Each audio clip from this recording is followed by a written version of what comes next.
Hello, je suis Oriane, éducatrice de jeunes enfants, accompagnante parentale et postpartum, et je vous souhaite la bienvenue dans mon podcast Le village de la parentalité. Un podcast qui donne la parole aux mamans, aux papas et aux professionnels qui gravitent autour de la périnatalité et de la parentalité. Ici, je vous partagerai aussi des tips du quotidien de parents, des réflexions sur des sujets autour de la parentalité et de la petite enfance, sans oublier mon propre parcours de la maternité. Pour en savoir plus sur le pourquoi de mon podcast, je vous invite à écouter le tout premier épisode. Si ce podcast vous plaît, n'hésitez pas à vous y abonner pour ne rien manquer des prochains épisodes, à le partager et à me laisser un petit commentaire si le cœur vous en dit. Tout ça va soutenir grandement mon travail et je vous en remercie. Allez, assez papoté, il est temps pour moi de vous laisser écouter le prochain épisode. Belle écoute! Bérangère, bonjour. Bonjour. Merci beaucoup d'avoir accepté cette interview pour mon podcast Le village de la parentalité. Pour commencer, comment tu vas aujourd'hui? Très bien. Tu te sens bien, pas trop stressée? Je suis un petit peu, parce que je ne suis pas habituée, mais bon, ça va. Alors, pour démarrer, je voudrais que tu puisses, toi, te présenter en tant que femme, en tant que mère, et bien sûr en tant que professionnelle, avec tes mots. Alors, donc j'ai 46 ans, une petite fille de 5 ans et demi. Donc voilà, je suis toute seule, une maman toute seule. Donc voilà, donc je suis réflexologue et en même temps je travaille à mi-temps dans une boutique de vêtements à Nérac. Donc voilà, les deux sont bien parce que du coup je n'ai pas de routine. Puis voilà. Ok. Est-ce que tu peux nous dire un petit peu, voilà, en quoi consiste ton métier de réflexologue? Qu'est-ce que c'est être réflexologue? Alors être réflexologue, c'est il faut aimer aider les gens, prendre soin des gens. C'est ce que moi j'aime faire. Et après, réflexologue, c'est un métier qui est assez passionnant parce qu'on peut se spécialiser régulièrement. Moi, je fais au moins une voire deux formations par an. Donc j'ai commencé par la plantaire où j'ai fait 2 formations. Ensuite la palmaire, ensuite la réflexologie faciale en Dien Shan, qu'on peut faire soit en bien-être, soit en beaucoup plus thérapeutique. Et la réflexologie, en fait, sous les pieds, sur le visage, sur les mains, on a une cartographie qui représente du coup tout notre corps. Et donc on stimule des zones de réflexe. Voilà, et à l'aide des terminaisons nerveuses, ça aide aux organes, on rééquilibre le corps. D'accord. Voilà. Alors du coup, pour qu'on puisse un peu mieux comprendre, pourquoi les gens viendraient te voir? Qu'est-ce qui peut amener quelqu'un à se dire « Tiens, je vais aller voir une réflexologue ». Alors on peut venir juste pour du bien-être, tout simplement, pour se relaxer. Dans la vie de tous les jours, je pense que c'est très important, que ce soit pour des adultes ou pour des enfants, c'est très important d'être relaxé. Donc les gens peuvent venir pour ça, puis après ça peut aider pour certaines douleurs ou un manque de sommeil, des migraines. Alors toujours en accompagnement avec une médecine, en fait ça ne remplacera jamais une médecine et je ne donne jamais de diagnostic en fait. Voilà. Et voilà, c'est toujours un complément et ça peut apporter que du bien-être. En fait, ça ne peut pas, voilà, ça relaxe et puis voilà, déjà quand on est relaxé, on est moins stressé. Et tout est un peu plus facile. D'accord. Et du coup, qu'est-ce qui t'a amené? Pourquoi tu as voulu faire réflexologue? Alors là, c'était un changement de métier parce que j'étais dans la restauration. Ok. Mais après, le bien-être, c'est quelque chose que je veux faire depuis très très très très longtemps. J'avais jamais franchi le pas. Et là, voilà, je pense que j'avais 38 ans, quelque chose comme ça. Et bon, voilà, la restauration, travailler le soir et tout, je commençais à être... voilà, je me suis dit, à 50 ans, tu ne pourras pas faire ça. Donc voilà, ça a été une petite reconversion, mais voilà, j'ai tout fait très lentement, en fait. Voilà, j'ai commencé par la plantaire et le reste a suivi, mais c'est, voilà, tout petit à petit, voilà, une petite reconversion. D'accord. Alors, est-ce que tu peux déjà recevoir des femmes enceintes? Oui. Et si oui, est-ce que ton approche est la même? Est-ce que tu as travaillé quelque chose autour de la grossesse ou vraiment juste pour de la détente? Ou est-ce que ça peut aider aussi à des maux de la grossesse notamment? Après oui, en fait, les femmes enceintes, alors je fais aussi le massage femme enceinte. D'accord. Je fais la réflexo femme enceinte et le massage femme enceinte. Alors comme par exemple le massage ou la réflexo, c'est un toucher qui est quand même assez doux, en effleurage. après en réflexo, il y a des zones qu'on ne touchera pas. Voilà, on ne touchera pas l'utérus, les ovaires, la zone pelvienne. Voilà, on a ces zones-là qu'on ne touche pas. Mais après, oui, effectivement, on peut soulager les maux de la femme enceinte qu'elle peut avoir au quotidien. Mais déjà, en la décontractant, en fait, ça peut la détendre musculairement, physiquement, voilà. Et émotionnellement, elle sera beaucoup plus détendue. Donc, c'est toujours pareil, le corps sera détendu en même temps. D'accord. Et par rapport aux enfants, aux tout petits, est-ce que tu prends les tout petits Oui, oui. J'ai fait une spécialisation nourrisson. Donc oui, sur les bébés, on peut commencer très tôt. D'accord. Et puis, moi, je pense que c'est très bien parce qu'en fait, on l'habitue au toucher, on l'habitue à se laisser masser. Et après, l'enfant est plus... en fait, c'est toujours un toucher bienveillant. Donc, en fait, l'enfant grandit dans un environnement plus sécurisé. Il est un peu plus entouré. Et ensuite, je donne toujours des petites choses aux mamans pour qu'elles recommencent chez elles, qu'elles continuent à le faire. Donc, ça permet d'avoir un lien quand même parental qui est un peu plus... ça continue le lien de quand il était dans le ventre. D'accord. Voilà. Ouais, c'est chouette. C'est vrai que je m'en souviens, tu m'avais fait une séance avec Anna. Oui. Je m'en souviens à la maison, notamment c'était autour du sommeil, moi. Oui. Ça avait fait beaucoup de Mais bien. après, c'est vrai que c'est bien de le continuer. Après, ça peut être, au lieu de lire l'histoire, on peut faire ça. Ou on peut le faire en lisant l'histoire le soir. Ça apaise beaucoup les enfants et après, quand ils sont habitués, moi je sais que Louison, elle est habituée. Et là, hier soir, je lui ai fait pour la gorge, elle dit rien du tout. Enfin voilà, elle se laisse faire et au contraire, après, ils adorent. Donc tu dis pour la gorge, est-ce que tu peux donner un peu plus d'exemples, parce que j'ai beaucoup de personnes qui n'arrivent pas à palper, tu vois, réflexologie, détente, ils y arrivent, mais tu vois, il y a quand même des notions comme là, tu me dis pour la gorge, donc ça peut aider, on va dire, le corps à contrer certaines choses, comme là, ben voilà, une maladie, etc. Oui. Après, voilà, c'est toujours en complément. Moi, je les fais toujours en complément. Hier soir, je lui ai donné un peu de Doliprane, mais après, avant d'aller au lit, déjà, quand il commence à tousser, je mets un peu, il y a du Vicks exprès pour les enfants. Donc, moi, je le mets sous les pieds, en fait, sur la première zone du pied, juste sous les orteils, le premier coussinet. En fait, ça correspond à tout ce qui est branche poumon, et les petits orteils, c'est souvent pour les sinus. Donc, je lui mets un petit peu du Vicks, je lui remets sa petite chaussette, et après, je lui mets un petit peu aussi quand même dans le dos, voilà. Donc, du coup, ça aide bien. Et ensuite, sur le visage, on a une zone qui est juste sous l'oreille. Ouais. Donc, voilà, on peut venir la masser comme ceci, mais on peut aussi tapoter.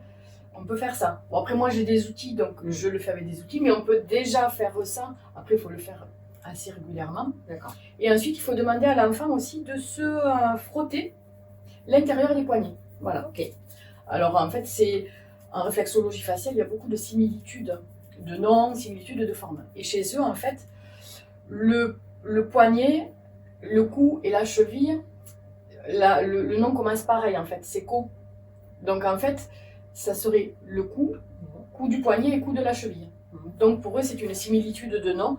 Donc, en fait, quand on a mal au cou ou à la gorge, on peut se masser, voilà.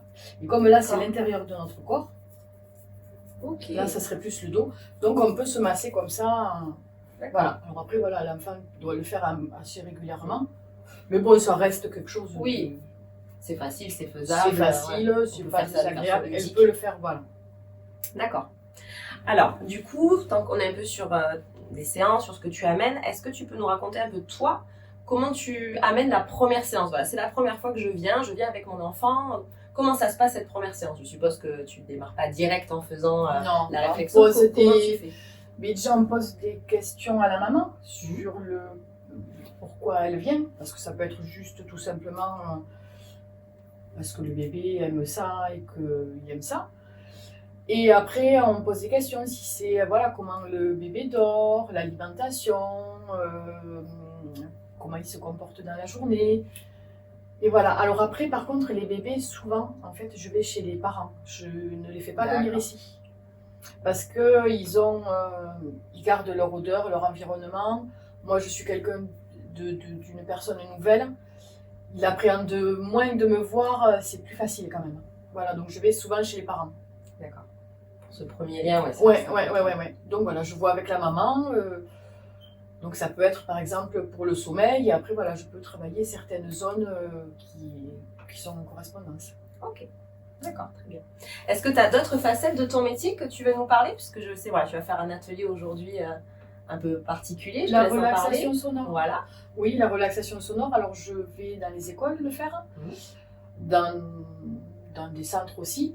Et ça s'adresse alors bon, à tout le monde. Mais aux enfants, enfin moi en toute petite section, je le fais dans les écoles et les enfants, mais ils adorent. Alors je finis toujours la relaxation sonore avec un petit rouleau en pierre sur le front. Et ensuite, j'ai des petits instruments que j'ai achetés exprès pour les enfants, pour leur faire découvrir différents sons et autre chose. Donc après, à la fin, ils peuvent toucher certains instruments. Alors pas tous, parce qu'il y en a qui sont un peu plus fragiles. Mais après, voilà, je leur laisse découvrir et ils aiment beaucoup. Ils se laissent complètement porter. Alors on le fait moins longtemps que pour nous. Parce que bon, on va pas exagérer non plus. mais oui, après mais tout ça c'est très intéressant quand ils sont habitués. Alors le visage, ils aiment beaucoup au départ les enfants. Quand ils sont pas habitués au massage, le visage est le plus facile pour qu'ils commencent. Ok. Oui, parce que j'allais te dire, les pieds, de temps en temps, on met des fois plus de temps sur un enfant ou sur un bébé que sur nous. Normalement, on travaille beaucoup moins sur un bébé que pour un adulte, mais ça peut mettre plus de temps parce qu'il se laisse moins faire que nous, donc on peut avoir plus de temps. Mais bon, on y arrive toujours, hein, c'est pas... Et voilà, les enfants, quand ils grandissent, voilà, s'ils ne sont pas habitués, on peut faire le visage. Ok. On peut commencer par le visage, la détente du visage. Et quand même assez rapidement, ils se détendent assez rapidement. Combien ça dure à peu près une séance? Alors pour les bébés, on va dire que la séance en elle-même, elle est très très courte. Normalement, ça doit être 20 minutes, une demi-heure, pas plus. Mais je peux rester 1 heure. D'accord. Et oui, je peux rester 1 heure parce que il peut pleurer un petit peu. Donc du coup, on peut changer de place. On peut le mettre peut-être dans les bras de la maman. On peut le faire si la maman elle allait. Voilà, après ça dépend de plein de choses, quoi. Tu t'adaptes en fait. Oui, voilà, en fait je m'adapte et voilà, après s'il faut le changer, enfin voilà, on s'adapte toujours, donc c'est pour ça que ça peut être plus long, les bébés. Et pour un adulte, du coup, c'est une demi-heure? Non, un adulte c'est 1 heure. 1 heure réflexo, ouais. Okay. 1 heure ou 1h30 quand je peux combiner 2 réflexologies, donc on peut faire 1h30. Mais voilà, entre 1 heure et 1h30. Ah oui, du coup, combiner 2 réflexos. Alors, c'est toi qui, en fonction de la personne, de ce que tu reçois, qui détermine si ça sera plutôt au niveau des pieds, au niveau des mains, au niveau du visage, ou enfin, qu'est-ce qui fait que... Alors, en fait, quand la personne, donc on discute, on fait une petite anamnèse, et ensuite je vois avec la personne. Si moi, par exemple, quelqu'un vient, par exemple, tu viens, tu me dis, j'ai un petit peu des douleurs dans le dos, mais je vais quand même, je fais du kiné, mais bon, je viens pour me détendre encore plus. Donc moi, par exemple, je te dirais que j'opterais pour une petite réflexologie plantaire, et je terminerai par le visage. Ok. Voilà. Parce que voilà, je trouve que c'est bien de cumuler les deux, parce que, en fait, terminer par le visage, ça va encore plus te décontracter. Mais il y a les zones du dos aussi. Donc on peut travailler 2 fois le dos et en prime te décontracter. Voilà. Parce qu'en fait, quand on est quand même décontracté, relaxé, on a quand même moins de tension, moins de... Mais après, voilà, c'est toujours un accord parce qu'il y a des personnes qui ne vont pas aimer qu'on leur touche les pieds ou le visage. Donc voilà, je demande toujours ce que... Les sensibilités. Voilà. Après, on peut, si elle préfère, on peut faire un massage du dos. Et une réflexologie plantaire, enfin voilà, je m'adapte et c'est au choix de la personne en fait, c'est toi qui choisis. Ok, super. Mais merci beaucoup pour tout ce partage au niveau professionnel. Mais tu es aussi maman, donc si tu veux bien, est-ce que tu peux nous raconter un petit peu comment toi tu as vécu ta maternité avec Louison, donc ta petite fille, voilà, comment ça s'est passé, comment tu l'as vécu, cette transformation, cette matrescence, est-ce que tu as des choses à nous raconter par rapport à ça? Alors ça a été une vraie surprise parce que j'ai été enceinte à 40 ans, donc je ne m'y attendais pas du tout. Donc la première fois, ça n'a pas été voilà, quand on ne s'y attend pas. Mais bon, j'avais 40 ans, donc je n'étais jamais tombée enceinte, donc je l'ai gardé.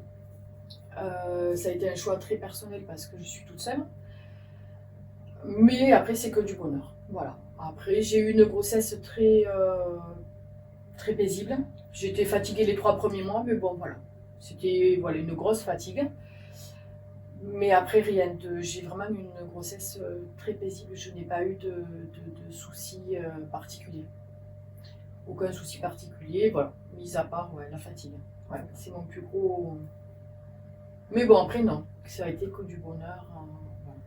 Pas eu de chamboulement particulier, son arrivée, les premiers mois Non, pas particulièrement. Non. L'accouchement s'est passé normalement. Ouais. Après, non. Après, bon, voilà, les débuts, j'ai ma maman qui est restée pendant 3 semaines avec moi. D'accord. Quand même. Mais non, ça a été. Après, c'est plus, ce que je trouve compliqué, c'est plus les changements quand tu dois aller travailler, de la laisser un petit peu, là, c'est difficile de la laisser. Et après, c'est le passage à l'école. Quand on la met moins chez la nounou, voilà. Donc l'année prochaine, quand elle va aller au CP, c'est plus ces petites choses que je trouve compliquées, voilà, parce qu'elle grandit et voilà, c'est le changement, c'est ces changements-là. Après, non, honnêtement, j'ai pas eu. Bison a dormi à 2 mois, a fait ses nuits à 2 mois. Donc voilà, après, je l'ai allaitée pendant 10 mois. Donc là, c'était relativement facile, hein, parce que bon, elle pleurait, je l'allaitais, donc elle n'a pas pleuré beaucoup. Mais donc non, franchement, donc j'ai eu, ça a été très paisible. Après, il y a toujours des petits coups durs, mais bon, du coup, je les oublie très vite. Hein. Ouais. Donc ça, je n'ai pas eu vraiment de gros... Ok. Voilà. Malgré le fait d'être du coup maman solo, tu as pu trouver quand même des personnes qui ont pu être là en cas de besoin. Imaginons tu travailles, mais Louison a été malade, tu avais du relais s'il y avait besoin ou... Après, si jamais la nounou pouvait, si elle pouvait, elle la prenait. Voilà. Si voilà, c'était pas des maladies hyper contagieuses, voilà, elle la prenait.